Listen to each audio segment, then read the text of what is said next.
Why does Patrick Mahomes top our list of 6 quarterbacks who will bounce back big in 2024? It's time to break it down as we start another edition of Locked On Fantasy Football. You are Locked On Fantasy, your daily NFL fantasy podcast. Part of the Locked On Podcast Network, your team every day.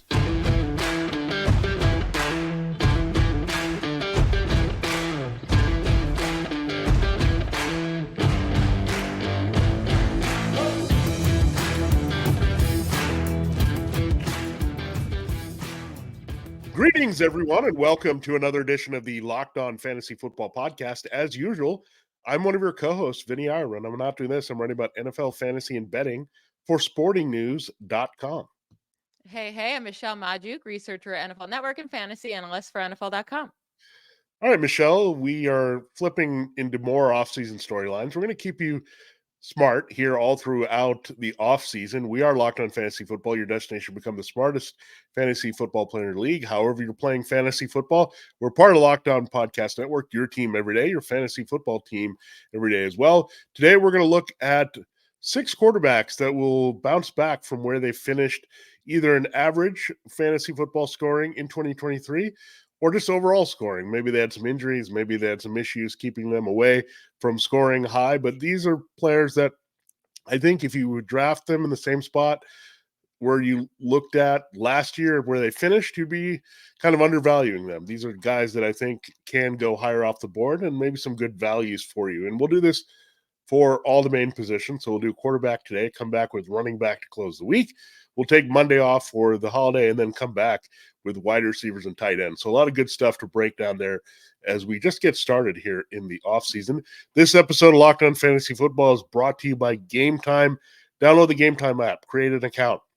Use code Locked On, all caps, for $20 off your first purchase. All right, Michelle, we kind of broke these guys down in tiers here for you. So we're going to look at those top QBs, the guys that we're looking at as potential starters, top 10, top 12 guys, and we're looking at those middle tier, and then we're getting a little bit deeper with those options. So I'll let you reveal your guy that you like to shoot back up into a reliable fantasy football starter here in 2024.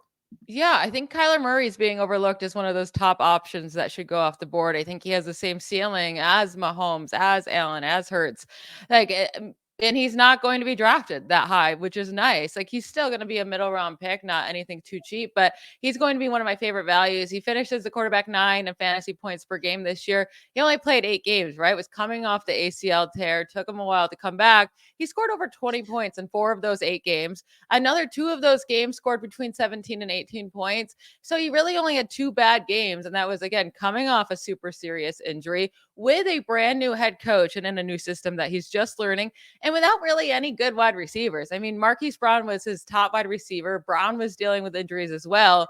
But I really think the Cardinals will focus on getting him a true wide receiver 1 this year. They have a lot of cap space that they could use, and they should even get more if they move on from Budda Baker. But then they also have a real shot at getting Marvin Harrison Jr. in the draft if they want him, or maybe if he goes earlier than one of these top wide receivers, right? So they're going to add great weapons for him. We know he's mobile. He's going to get those rushing yards, and a year also removed from the ACL tear, he should be moving more. And we also just know he's a fantastic fantasy scorer. So if he gets those weapons, I expect him to be a top 3 quarterback in fantasy for next year. Yeah, I think the other thing is he's got to feel it more to run and get back into that. I know he did run quite a bit last year, but he's kind of fickle about it, right? He wants to be known as a passing quarterback first, but the flow of this offense, as you mentioned, he not only learned the offense for the first time last year, didn't get a chance to play in it until well into the season. So he's got now a full offseason where he's healthy and can operate in this offense and learn it. And you're right, there's a lot of upside. We know Trey McBride is a good start. Michael Wilson is not bad either. So you can build around those guys, right? I think you get the number 1, maybe a number 2 in there, really rebuild this receiving core well. And yeah, you're right about the draft because they have Marvin Harrison Jr. on the table, but it could be Rome Odunze, Malik Neighbors. Any of these guys would be great in a Cardinals uniform, and this is a very deep class of wide receivers. So you'd expect some upgrades, maybe dip the toes into free agency, maybe get a veteran and a rookie top pick here to be weapons for Kyler Murray. But I think you'll see it a lot like the Browns, right? I mean, they have the Browns style of offense that they borrowed. So there was some upside in that offense. So we know the tight end is key in that, what they're doing. So I think playing off the running game, throwing downfield, and his ability to run as well, I think, yeah, he's a great choice here for a big rebound candidate. Now, my guy is the guy who just won his third Super Bowl. So this might seem like I'm laying it up here, but in fantasy, Patrick Mahomes did not have a good year, as all of you know that had him on your team and looking for those big, typical Patrick Mahomes numbers. He was a QB8 overall, not too bad, right? Because he's durable and you can trust him in every game. QB12, however, that's not what you drafted him to put up for average scoring. No, you wanted top 3, potential top overall scoring at this position. Now, Mahomes, I think he's always going to be limited by the running because he's, as we've talked about, he's going to preserve his body and going to be more reluctant to run in the regular season as he is in the playoffs when everything is on the line. But look, this guy, this is, I think, maybe going to be his worst year, and that's it. Like he really turned it on in the playoffs. We saw what he could do in the Super Bowl. He had 300 passing yards with 2 touchdowns. Can have that rushing upside when needed. So that is the real Patrick Mahomes. They had to find their way. Remember, I mean, last year they had a few veterans for the transition, but Rashee Rice was a rookie. They needed to figure him out at wide receiver. And then you had Travis Kelce have a down year, not a lot of scoring. There was a bit of touchdown regression. There was an interception spike for him as well, and not throwing for the big yards. So I think that all gets corrected here. They're not going to let Patrick Mahomes, as their biggest investment, have another down year. And we saw in the playoffs, look, once he gets in a groove, he's going to get up and put up those numbers. So look, it might seem like we're laying it up here on Patrick Mahomes, but there were some concerns, right? I mean, the receiving core was a concern. Now there's more free agency issues there at receiving positions, especially with Marquez Valdes-Scantling being a cut candidate. You have Sky Moore is not very good. They'll probably say goodbye to Mecole Hardman, who had the game-winning touchdown in the Super Bowl, and then Jerick McKinnon, who's a key receiver, also might be gone in free agency. So there are some things they're going to have to address. Hope that Kelce can still be elite at age 35. But look, Michelle, he's Patrick Mahomes. If he has a down year, he's going to be, I guess you would never call him this, but I think he's a post-hype sleeper here because his hype was so big behind Jalen Hurts and Josh Allen. Now I think you'll actually see him get back to that level of being the QB3 overall. I think it all depends on who they add for him. My biggest worry is that they just won 2 straight Super Bowls without really any weapons for Mahomes. So if you're, the management on this team or the owner, do you want to spend up and get him these weapons when it's like, well, we've been saving around here and it's been working, paying the defenders, So that's my biggest worry, right? Is they have too much confidence in Mahomes. And I do think that hurts him for fantasy. I mean, we saw it this year. He also wasn't as high in 2022, also without Tyreek Hill. Travis Kelce, another year older.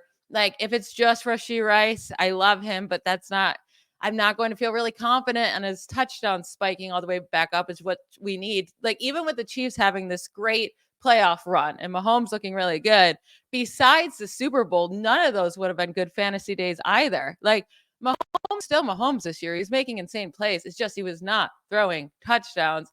And maybe that bounces back and we can expect it if they add some weapons. But I said this before the Super Bowl. My biggest worry was that if the Chiefs ended up winning, they're going to say, well, it's worked the last 2 years. We're not going to get him anybody. But if they're smart and get him some weapons just to help him out, make it even easier for him, then yeah, he'll bounce back with ease.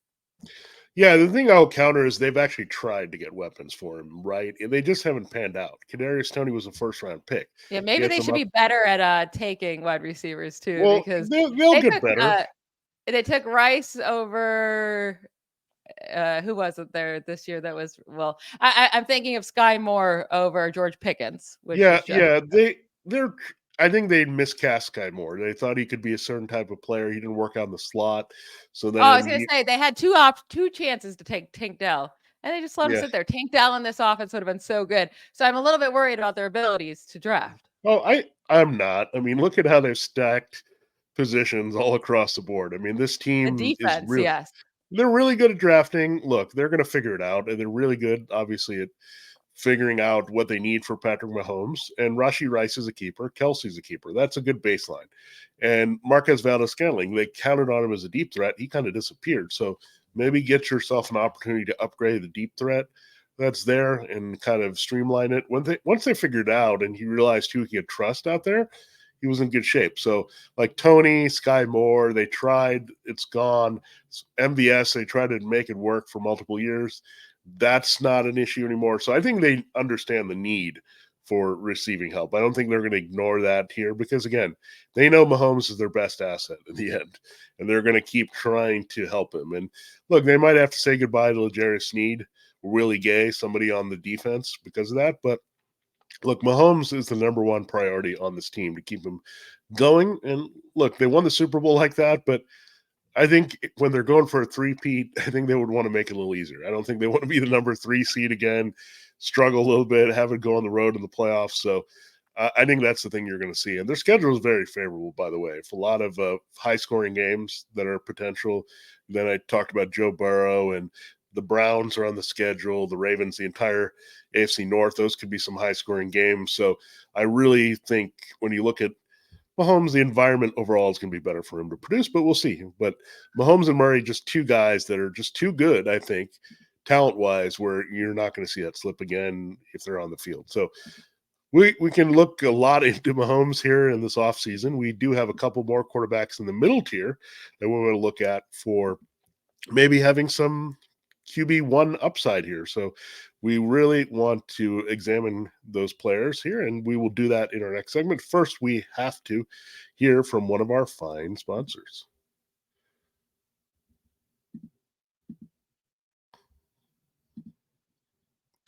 This episode of Locked On Fantasy Football is sponsored by BetterHelp, and BetterHelp is the best way that you can take a spin for online therapy. And if you haven't given therapy a shot, it really is what you need when you get lost and you need a bit of roadmap in life. And we can always feel like that, where we just need to be able to get something off our chest.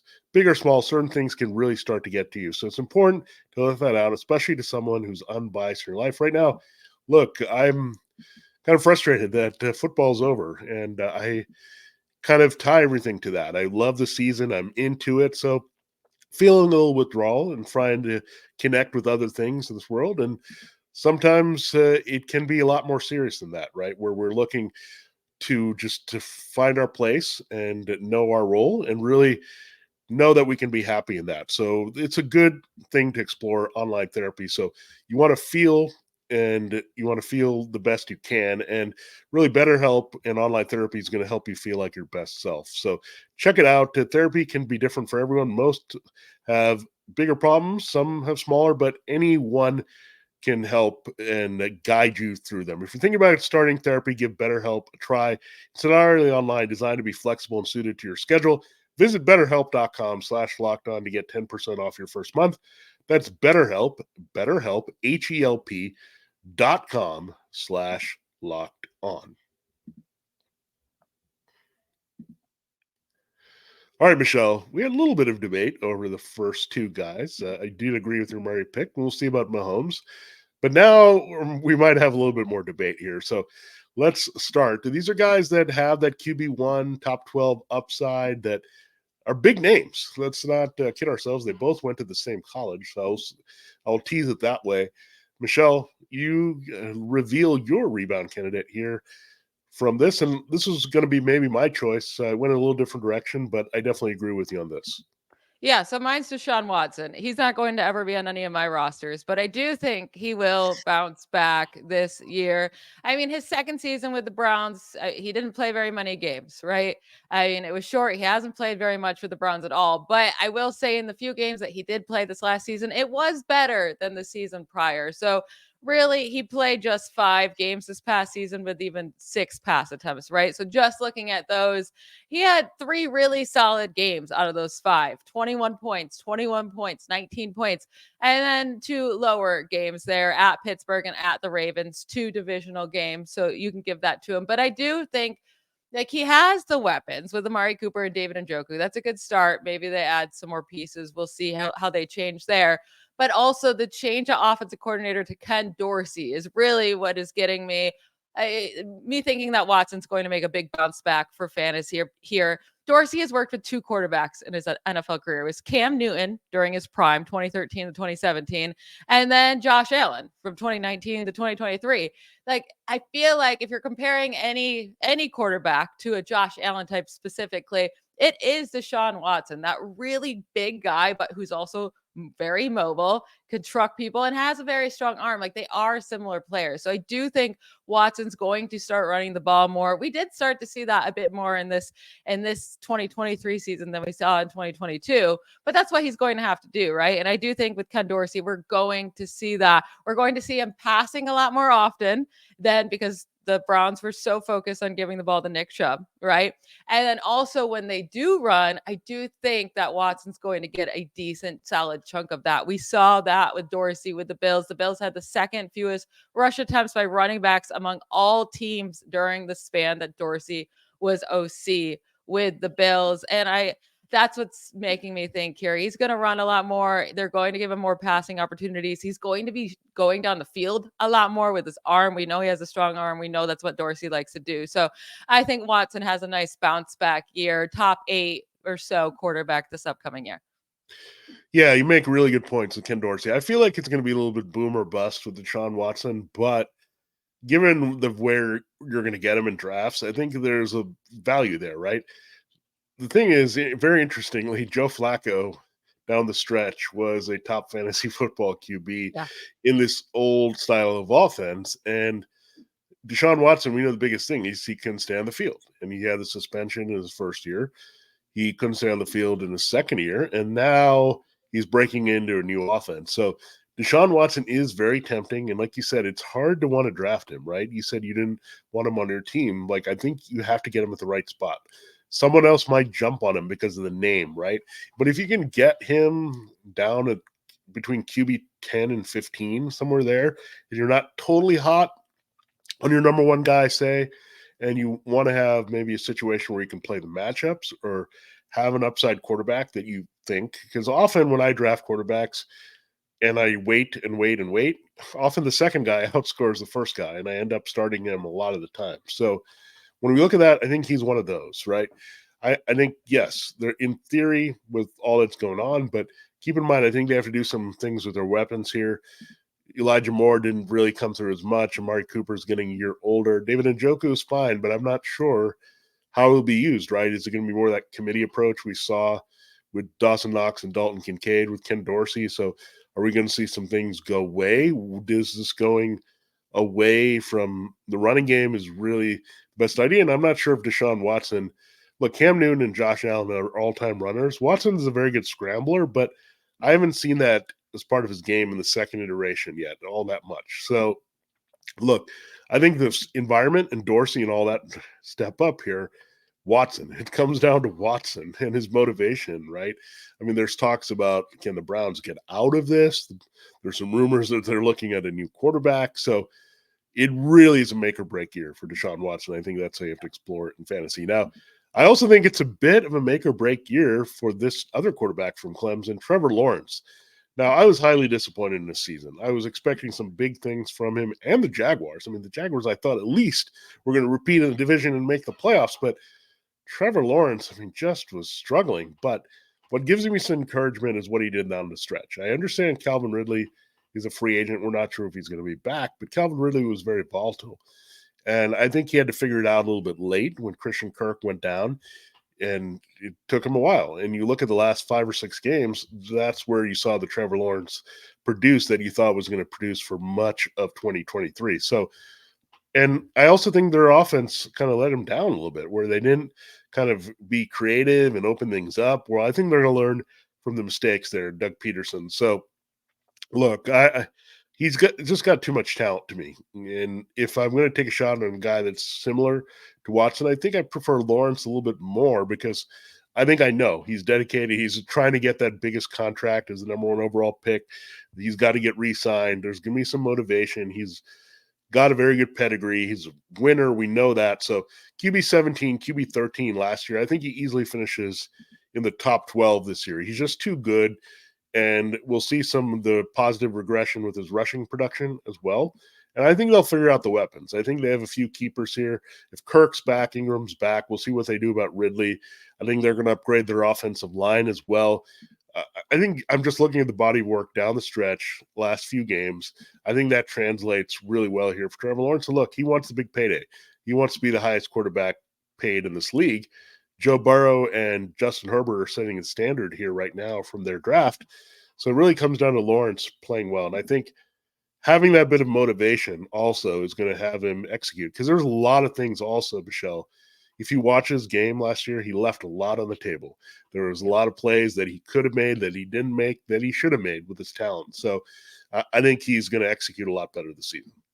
Yeah, he should, right? I mean, with the talent that he had coming out of school, we just really haven't seen that consistently. Yeah, we've seen some flashes, some really good games, some really good spans, right? But at the same time, I think he's been a pretty big bust compared to what he was supposed to be. I'll say that. Like, he's still a solid quarterback in this league. He's going to be here for a long time. But with what he was supposed to be, I don't think he's close to that.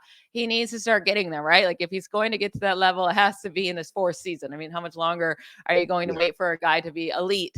But yeah, he has the weapons. I'm upset that they didn't move on from their offensive coordinator. I would have liked that. I don't think the play calling was fantastic. I will say a big part of Trevor Lawrence not scoring a ton of points in the first half of the year.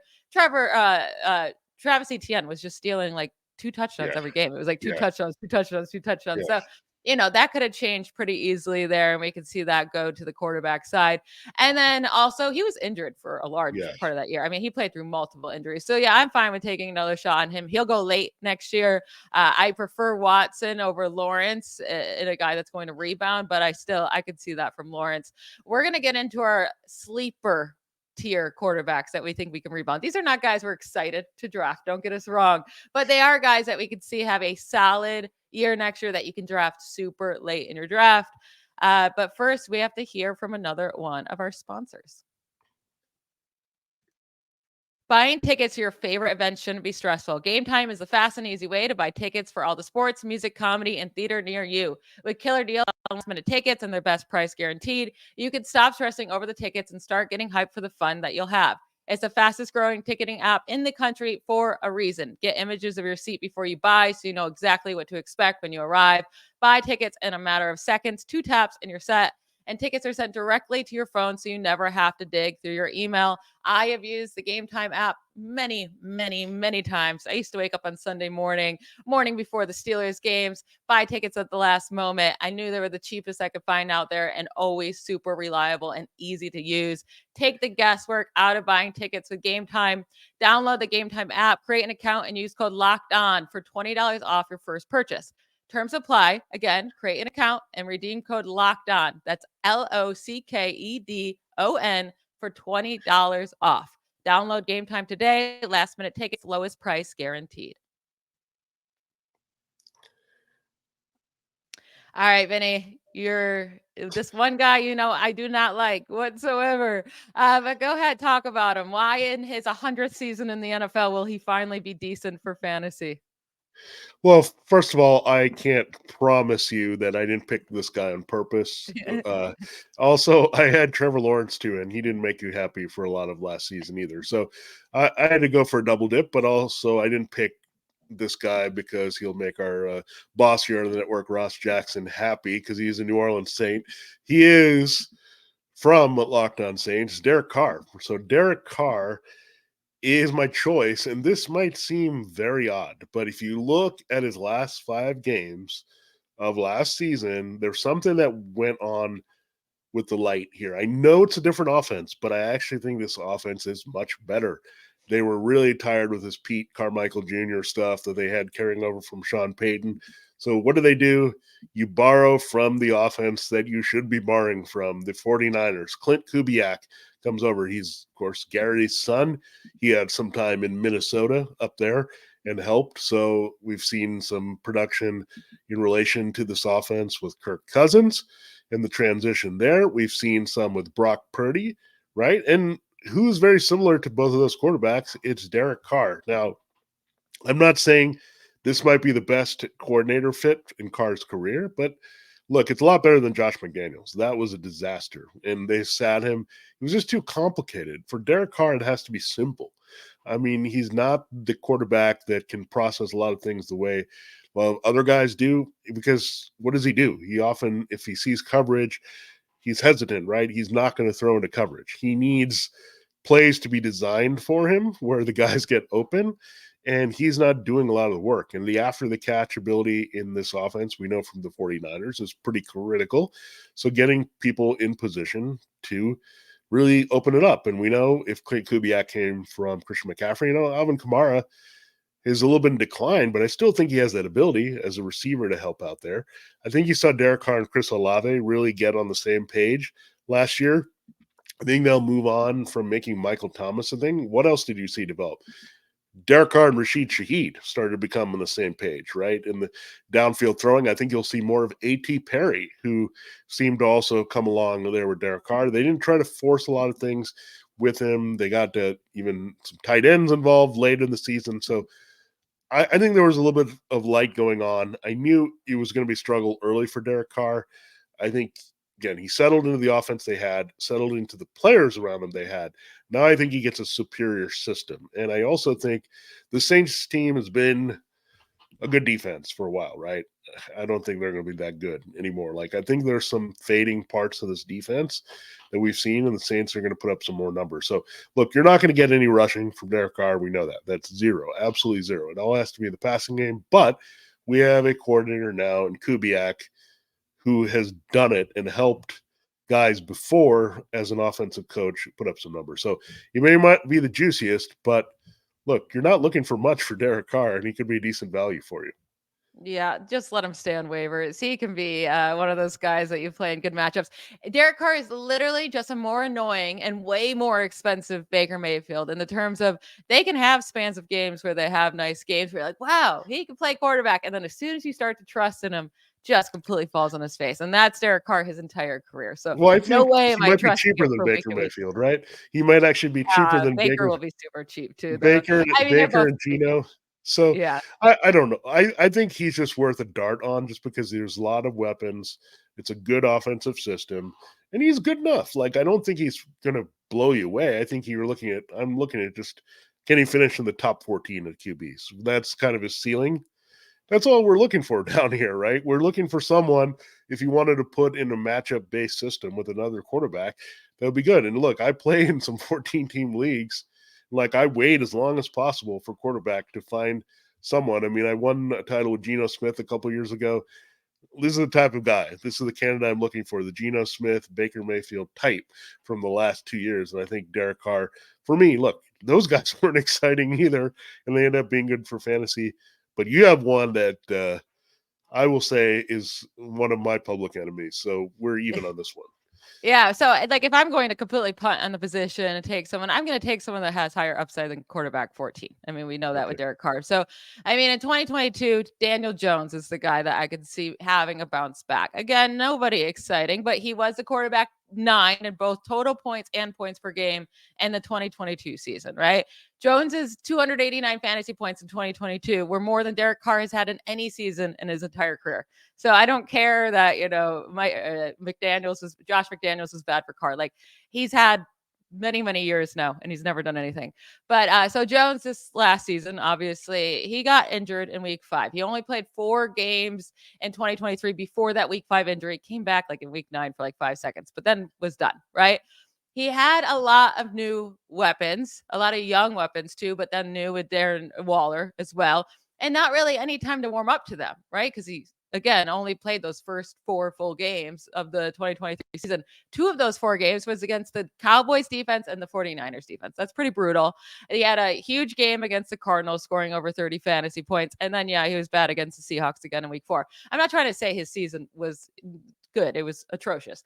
But I do think he can get back on track to scoring fantasy points. Right now, they have a good foundation of wide receiver 2s and 3s, right? With Wan'Dale Robinson, Jalen Hyatt, Darius Slayton. Like, those are fine wide receiver 2s and 3s.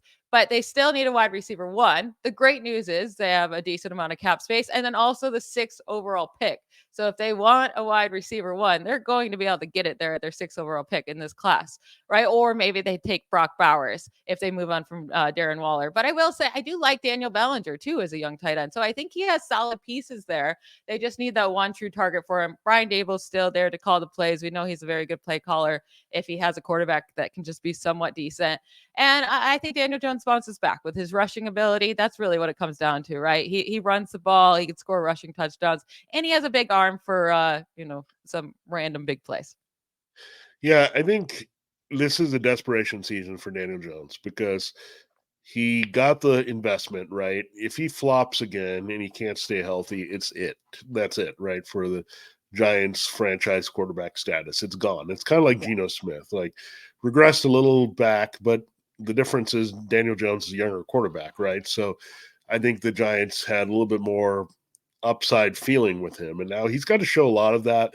I just think there's a lot of things that have to fall into place because we know he's going to lose one of his key receiving targets there in Saquon Barkley. We know that's not going to happen, so they have to That rebuild. could be a good thing, though. Yeah, look, they got to rebuild some things there. Their offensive line stinks away from Andrew Thomas, so that's a concern. And yeah, I'm not sure what you're going to get with the receiver. And where I'm staying with Derek Carr, at least I know I have Chris Olave as a legitimate number one and building around that, and a pretty good number two in Shaheed. So I'm not comparing these two directly, but I think I do like the concept of Jones right now. Like, I like what he can do, right? But is he going to get everything he needs from the Giants to do this? Are they going to rebound, calling plays? Like they struggled all around offensively last year, scheme wise, personnel wise, blocking wise, consistency wise. It was a disaster for the Giants last year. So I think it was a little less of a disaster for the Saints, and they've got some offensive upside. But look at the Giants. Look, the biggest thing with Daniel Jones that gives him a lot of excitement is the running ability. If they kind of unleash that a little bit, then you've got that boost in scoring that can push him up the boards pretty quickly if he can stay healthy on the field. So, yeah, I think these are all overall good candidates. I mean, nothing is perfect, right? That's why we targeted these guys. And there's a lot to be answered in the offseason with all these players as well. So, any final thoughts on your QBs? Who do you feel most confident about of those top three that you mentioned? Well, obviously Kyler Murray there. Yeah. I'm going to have Kyler Murray ranked probably as a top 4 quarterback at worst. Yeah, I'm going to take the easy answer, Mahomes. Like, I think all these other 4 guys, a little bit of volatility, but that's why it's so much fun. And we're going to keep looking at this all through the offseason. Don't worry. By the time we get to August, we'll figure out exactly where these guys should be on the board, right? For now, we're looking forward. A lot of changes have been made. I mean, most of the league has changed offenses in the last year and a half, 2 years. So that gives us a lot to think about, a lot more to process as fantasy analysts, and we'll do that. So in our next time, we will look at the running backs there. So check us out there. We'll do a pick 6 of running backs we like to rebound. We'll go through the tiers as well. We'll go through RB1s, RB2s, some deeper sleepers there for you to look at. So just getting started in this NFL offseason for this edition of Locked On Fantasy Football. This has been Vinnie Iyer. And I'm Michelle Magdziuk. Bye, y'all.